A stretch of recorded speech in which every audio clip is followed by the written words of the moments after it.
ലക്ഷ്മിയും അനു ഇരുന്ന് സംസാരിക്കുകയാണ്. അനു ചോദിക്കുന്നുണ്ട് ഇവിടുന്ന് പോയിട്ട് എന്തെങ്കിലുമൊക്കെ മിസ് ചെയ്തോന്ന്. ലക്ഷ്മി പറയുന്നു എനിക്ക് വലിയ കാര്യമായിട്ട് അങ്ങനെയൊന്നും മിസ് ചെയ്തില്ല. അനു പറയുന്നുണ്ട് ഞാൻ പോയാലും അങ്ങനെ തന്നെ ആയിരിക്കും. എനിക്ക് വീടും ബിഗ് ബോസിന്റെ സൗണ്ടും അതൊക്കെ മാത്രമേ മിസ് ചെയ്യുള്ളൂ. ഇവിടെ ഉണ്ടായിരുന്ന ആരെയും എനിക്ക് മിസ് ചെയ്യില്ല. ഞാൻ പുറത്തും ഇങ്ങനെ തന്നെയാണ്. പിന്നെ കുറച്ചുകൂടെ കുട്ടിത്തം ഞാൻ കാണിക്കും. അത് ഞാൻ ഇവിടെ കാണിച്ചിട്ടില്ല എന്നൊക്കെ അനു ലക്ഷ്മിയോട് പറയുന്നുണ്ട്. പുറത്ത് ഞാൻ നല്ലതുപോലെ കോമഡിയൊക്കെ പറയുന്ന ആളാണ്. എന്നാൽ ഇവിടെ അങ്ങനെയൊന്നും ചെയ്യാൻ സാധിച്ചിട്ടില്ല.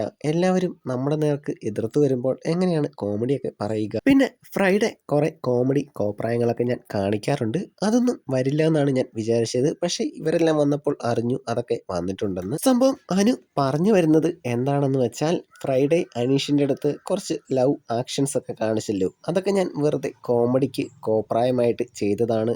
എങ്ങനെയെങ്കിലുമൊക്കെ ന്യായീകരിച്ച് വളച്ചൊടിക്കണം, അതാണ് അനുവിൻ്റെ മനസ്സിൽ.